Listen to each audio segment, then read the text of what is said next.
ఆమోదించిన తర్వాత ఏమో ఇది సభలోనే ఉంటా, సభలోంచి బయటికి వెళ్ళదు అన్నారు. పంపించినాం కదా గవర్నర్ గారి దగ్గరికి, సంతకం పెట్టడానికి పంపించినాం కదా. ఏం కావాలి ఇంకా చిత్తశుద్ధి అంటే? కానీ దాంట్లో తప్పు ఉంది. 42% ఇవ్వడం కరెక్ట్ కాదు, 56% ఇవ్వాలి. ఆ రిప్రజెంటేషన్ ప్రకారమే ఇప్పుడు ఏదైతే క్యాబినెట్ విస్తరించబోతున్నారో దాంట్లో కూడా బీసీ రిప్రజెంటేషన్ ఉండాలి అన్నది వాళ్ళు. వద్దు మేడం, 42 వద్దు, 46 వద్దు, మొత్తం 100కు 100% ఇచ్చేస్తాం, తీసుకోమని చెప్పండి. మేము సిద్ధంగా ఉన్నాం కదా. కాంగ్రెస్ పార్టీ బలహీన వర్గాలను వాళ్ళ అభ్యున్నతికి కట్టుబడి ఉంది, వాళ్ళకి అవకాశం ఇవ్వడానికి మేము సిద్ధంగా ఉన్నాము. దానికి 42%, 52% మాకు స్కేల్ పెట్టి గీతలు గీయాలన్న మాకు ఆలోచన లేదు. అవసరమైన వాళ్ళకు ఎవరెవరికి ఎక్కడెక్కడ అవకాశం ఉందో అక్కడెక్కడ వాళ్ళకి అవకాశం ఇవ్వాలనే అనుకుంటున్నాం మేము. అందుకే కదా అనిల్ కుమార్ యాదవ్ గారికి, అంజన్ కుమార్ యాదవ్ గారి కొడుకు సికింద్రాబాద్ నుంచి పార్లమెంట్లో సభ్యులుగా పనిచేసినటువంటి అంజన్ కుమార్ యాదవ్ గారి కొడుకు కుమారునికి ఎంపీలో రాజ్యసభ సభ్యత్వం అందుకే ఇచ్చినాం కదా.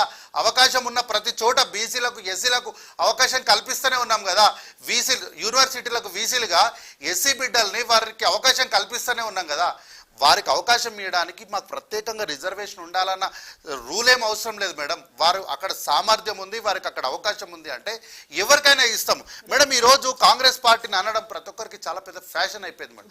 అందులో నేను అదే మేడం, కనీసం టార్గెట్ చేయడానికైనా కొంచెమైనా మనస్సాక్షి ఉండాలి కదా. కాంగ్రెస్ పార్టీ గురించి అనేటప్పుడు, రేవంత్ రెడ్డి గారిని అనేటప్పుడు ఈ రోజు సభలో, శాసనసభలో ఆవరణంలో, కాన్ఫరెన్స్ హాల్లో అత్యంత ఇంపార్టెంట్ అయిన ఎస్ఎల్బిసికి సంబంధించిన రివ్యూ జరిగింది. ఇంతకుముందు కూడా చూసిన వార్తలు ఎక్కడ కూడా ఆ వార్త లేదు. ఎక్కడ కూడా ఎస్ఎల్బిసికి సంబంధించి ఇంత పెద్ద రివ్యూ జరిగి ఆ పనులన్నిటిని కూడా ముందుకు కొనసాగించాలని వారంతా చిత్తశుద్ధితోని సభలో వారు కాన్ఫరెన్స్ హాల్లో మీటింగ్ తీసుకొని దానికి ఒక కన్ఫైన్ మంచి కమిటీ వేసి ఐఏఎస్ ఆఫీసర్ ఇస్తుంటే దానికి సంబంధించిన వార్త ఎవరు రాస్తలేరు. కానీ ఈయన ఢిల్లీకి ఎందుకు వెళ్తున్నారు, కప్పంగట్టనికి వెళ్తున్నారని మాత్రం ప్రాసలు వాడి మరి రాస్తున్నారు. ఏంది మేడం ఇది? రాజశేఖర రెడ్డి గారు 5 సంవత్సరాలు ఉన్న తర్వాత మంత్రులు మారిపోయినారు, ముఖ్యమంత్రులు మారిపోయినా అట్లాంటి పరిస్థితులు ఉండే అని ఇంతకుముందు సార్ అన్నారు. ఎస్, ఆ రోజు ఉన్న పరిస్థితుల్లో రోషయ్య గారిని ముఖ్యమంత్రి కంటిన్యూ కమ్మంటే నా మిత్రుడు రాజశేఖర రెడ్డి కుమారుడి పైన నేను రాజకీయంగా యుద్ధం చేయడం నాకు ఇష్టం లేదు, ఆరోగ్యపరంగా నన్ను దృష్టిలో పెట్టుకొని నా ఆరోగ్యం సహకరించట్లేదు, దయచేసి మార్చండి అన్న వారి విజ్ఞప్తికే మార్చడం తప్ప మరొక అవకాశం లేకుండా. తర్వాత ఉన్న 3 సంవత్సరాలు కిరణ్ కుమార్ రెడ్డి గారే ఉన్నారు కదా. షీలా దీక్షిత్ గారు ఢిల్లీకి 15 సంవత్సరాలు వరుసగా వారే ముఖ్యమంత్రి ఉన్నారు కదా. భూపేష్ బఘేల్ గారు 5 సంవత్సరాలు వారే ఉన్నారు కదా. అశోక్ గెహ్లాట్ గారు కూడా ఉన్నారు కదా. కాబట్టి ఈ రోజు లేదు మేడం. ఎప్పుడో 1992లో ముఖ్యమంత్రులు సీల్డ్ కవర్లో ఇవ్వడమో లేకపోతే ముఖ్యమంత్రులను మార్చే సంస్కృతి కాంగ్రెస్ పార్టీలో ఉన్నమాట వాస్తవం, తప్పును మేము ఒప్పుకుంటాం. కానీ ఆ రోజున్న పరిస్థితులు, ఆ రోజున్నటువంటి రాజకీయ పరిస్థితులు వేరు. అట్లాంటి పరిస్థితుల్లో అలాంటి రాజకీయ పరిస్థితులు తెలంగాణ కాంగ్రెస్ లో లేవు మేడం, లేవు. 1992లో ఆ రోజు పాత రోజుల్లో ఉన్నటువంటి రోజులు ఈ రోజు తెలంగాణ కాంగ్రెస్ లో లేవు. ఉదాహరణకు ఒక మాట చెప్తా. తెలంగాణ రాష్ట్రంలో కాంగ్రెస్ పార్టీ అధికారంలో లేని రోజు 2023 కన్నా కొంతకాలం ముందు, అంటే రేవంత్ రెడ్డి గారు పిసిసి అయిన తొలినాళ్ళల్లో కాకముందు మీరు మీడియా ఛానల్లో ఒక్కసారి వెళ్ళి రికార్డ్స్ చూడండి.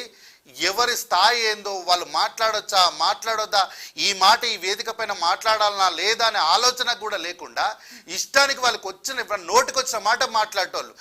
రేవంత్ రెడ్డి గారు ముఖ్యమంత్రి అయిన తర్వాత రికార్డ్స్ తీసి చూడండి. అట్లా లేదు మేడం. ఒక దగ్గర అందరిని పిలిచి ఢిల్లీలో పిలిచి కూర్చోబెట్టి ఆ సమస్య ఎందుకు మీరు ఇట్లా మాట్లాడుతున్నారన్న దానికి ఆ సమస్యకు ప్రాబ్లం కనుక్కున్న తర్వాత ఈ రోజు కాంగ్రెస్ పార్టీలో ఉంది మేడం. ఈ రోజు కాంగ్రెస్ పార్టీలో మా నాయకులకు ఉంది అని చెప్తున్నా. ఎక్కడంటే అక్కడ వాళ్ళు ఇష్టం వచ్చినట్టు మాట్లాడతలేరు. ఎక్కడో చోట ఏదో బై మిస్ అయి మాట్లాడడం తప్ప వారు అనుకొని దీన్ని చెప్పాలి అని మాత్రం ఎక్కడ లేదు. ఈ రోజు బీసీ ముఖ్యమంత్రిని చేస్తారని అన్నారు, సవాల్ చేస్తున్నారు. మేము బీసీ ముఖ్యమంత్రిని చేస్తామో లేదు తర్వాత సార్, ముందు మీరు బీసీ ముఖ్యమంత్రిని చేస్తామని చెప్పి ఎన్నికలకు హామీలోకి వెళ్ళారు. మీరు కనీసం లీడర్ ఆఫ్ అపోజిషన్ అయినా బీసీని చేయండి, కనీసం మీ పార్టీ అధ్యక్షుడైనా బీసీని చేయండి. మీరు చేయరు కానీ, మీరు ఆడరు కానీ మమ్మల్ని ఆడమంటారు. ఏంది మేడం ఇది? ఎక్కడ న్యాయం ఇది అని అడుగుతున్నా నేను. ఒక్క మాట మేడం, ఒక్కటే మాట. రేవంత్ రెడ్డి గారు ఢిల్లీకి వెళ్ళిన ప్రతిసారి కప్పంగట్టికి పోయినరు, అందుకు పోయారు, ఇందుకు పోయారు అంటారు కదా. రేవంత్ రెడ్డి గారు ఎందుకు పోయారో తర్వాత మాట్లాడదాము. కల్వకుంట్ల చంద్రశేఖరరావు గారు ఎందుకు పోయినరు అన్న ప్రశ్న ఎందుకు మేడం ఎప్పుడు ఎవరు అడగలేదు. పక్క రాష్ట్రంలో ఉన్నటువంటి ముఖ్యమంత్రి చంద్రబాబు నాయుడు గారు కూడా వెళ్తున్నారు కదా, మరి ఎందుకు వెళ్తున్నారు? వారు ఏమైనా మార్చి పవన్ కళ్యాణ్ సీఎం చేస్తారని మనం అంటున్నారా? కాబట్టి మనం ఉట్టిగా ఢిల్లీకి వెళ్ళినంత మాత్రం ఆరోపణలు చేయొద్దు అని అంటున్నాను. కానీ ఆ పార్టీలో అలాంటి పరిస్థితి లేదు కాబట్టి వాళ్ళు అడగట్లేదు. ఇప్పుడు చంద్రబాబును మార్చి పవన్ కళ్యాణ్కి ఇచ్చే అవకాశం ఉందా ఏపీలో? మేడం వాళ్ళ కూటమిలో మీరు చూడండి, ఈ మొన్న జరిగిన పవన్ కళ్యాణ్ మీటింగ్ లో టీడీపీ పార్టీని నేనే నిలబెట్టిన, నా వల్లే నిలబడింది, నేను లేకపోతే టీడీపీ పార్టీయే లేదు అని అంటే ఎస్ మా పార్టీ మేడం. రేవంత్ రెడ్డి గారు మా పార్టీయే. మా పార్టీలోకి వచ్చిన తర్వాత మా పార్టీ వారికి న్యాయకత్వంగా టీపీసీసీ అధ్యక్షులుగా వారిని నియమించిన తర్వాత ఎస్ నిజంగానే మేము ఒప్పుకుంటాము, రేవంత్ రెడ్డి గారి వల్లనే కాంగ్రెస్ పార్టీ లేచి నిలబడింది, కాంగ్రెస్ పార్టీని జాకీలు పెట్టినా లేవదు అని మాట్లాడినటువంటి వాళ్ళకి 9 నెలల్లో పెళ్లి చేసుకుంటే 9 పిల్లలు పుడతారు, కాంగ్రెస్ పార్టీ అధికారంలోకి రాదన్న వాళ్ళకి మా రేవంత్ రెడ్డి గారు, మా కాంగ్రెస్ పార్టీ నాయకులు, మా పిసిసి అధ్యక్షులే దానన్నిటికీ సమాధానము మామూలుగా చెప్పలేదు మేడం. కొడితే పోయి ఫామ్ హౌస్ లో వండుకున్నారు, అంత గట్టిగా చెప్పినాం మేము.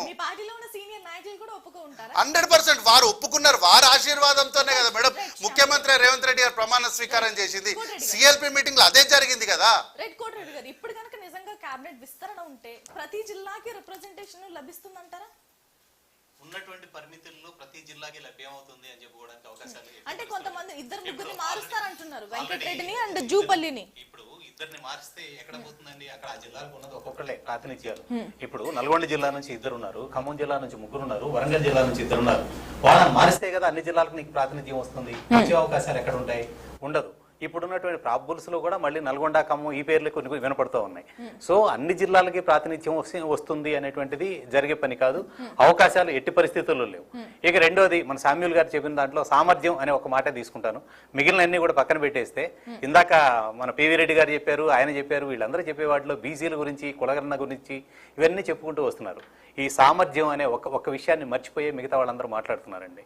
ఎందుకు మాట్లాడుతున్నారు అంటే, ఎవరైనా ఎన్నికల ముందు ఇచ్చేటువంటి హామీలు ఏవైనా ఉండొచ్చు, పార్టీని నిలబెట్టి అధికారాన్ని నిలబెట్టి తిరిగి మళ్ళీ అధికారంలోకి తీసుకొచ్చే అంత సామర్థ్యం ఉన్నటువంటి నాయకుడు ఉంటే అతను బీసీయా, ఎస్సీయా, ఎస్టీయా అని ఎవరు చూడరండి. పూర్తిగా ఏ రాజకీయ పార్టీ అయినా కావచ్చు, చంద్రబాబు నాయుడిని మించినటువంటి నాయకుడు అక్కడ ఆ పార్టీలో కనుక ఉండి మళ్ళీ తిరిగి అధికారంలోకి తీసుకొస్తారంటే ఆయన వస్తారు. రేవంత్ని మించినటువంటి నాయకుడు ఉన్నాడు, ఈ పార్టీని తీసుకొస్తారంటే ఇక్కడ వస్తారు. వీళ్ళందరికీ దానికి అంటే కులాలని ప్రాతిపదిక చేసుకొని ఓటు బ్యాంక్ గా వాడుకోవడం అలవాటైనటువంటి సంస్కృతిలో భాగంగా కులాల ప్రాతిపదికన కేబినెట్ విస్తరణ జరగకూడదు అంటున్నారా? జరగకూడదు అంటారు లేదు. వీళ్ళు అదే దాంట్లో ప్రత్యేకంగా మేము బీసీఎల్ను ముఖ్యమంత్రి చేస్తాము, లేదా బీసీఎల్ మీరు ఎందుకు ఇవ్వట్లేదు, ఈ వాదనలు చెప్పడానికి, వినడానికి, డిమాండ్ చేయడానికి, పక్కనోడికి చెప్పడానికి పనికి వస్తాయి. పార్టీలు చూసేది ఎప్పుడు కూడా ఏ రాజకీయ, అది ప్రాంతీయ పార్టీ కావచ్చు, జాతీయ పార్టీ కావచ్చు, ఇంకొకటి కావచ్చు, ఏ పార్టీ అయినా చూసేటువంటిది ఆ పార్టీని నిలబెట్టి మళ్ళీ అధికారాన్ని తిరిగి తీసుకురాగలిగినటువంటి సామర్థ్యం ఉన్నటువంటి వ్యక్తి కావాలి. అతని కులాల ప్రాతిపదిక ఉండదు. అది దానికి జనంలో ఉన్నటువంటి అతని ఇమేజ్ కావచ్చు, పార్టీలో క్యాడర్ నడిపేటువంటి తీరు కావచ్చు, అతని ఆలోచన విధానం కావచ్చు, ఇవన్నిటిని పరిగణలోకి తీసుకున్న తర్వాతే చేస్తారు. అది కాదు అని చెప్పి ఏ నాయకుడైనా చెప్పమానంటే నేను ఒప్పుకుంటాను. కానీ డిమాండ్ మాత్రం రోజు చేస్తూ ఉంటారు, ఎస్సీకి మీరెందుకు ఇవ్వలేదు, లేదా బీసీకి మీరెందుకు ఇవ్వలేదు. రాహుల్ గాంధీ జోడో యాత్ర అప్పుడే చెప్పాడు, దేశవ్యాప్తంగా కులగణన అనేది ఆ పార్టీ డిమాండ్. కానీ తెలంగాణలో చేసిన తర్వాత వచ్చినటువంటి విమర్శల నేపథ్యంలో ఈరోజు ఆ డిమాండ్నే పక్కన పెట్టే పరిస్థితి వచ్చింది. ఇది ప్రతిపక్షానికి ఒక ఆయుధం అందింది. అందులో నిజానిజాలను మనం పక్కన పెట్టేద్దాం. నిజాలు అనేది వాళ్ళు విమర్శలకు ఉపయోగించుకుంటున్నారు, వీళ్ళు దాన్ని డిఫెండ్ చేసుకోవడానికి ఉపయోగించుకుంటున్నారు. ఈ రెండు తీసి పక్కన పెట్టేస్తే మొత్తానికి ఒక అవకాశం అయితే వాళ్ళకి దొరికింది. దాంతో ఈ రోజున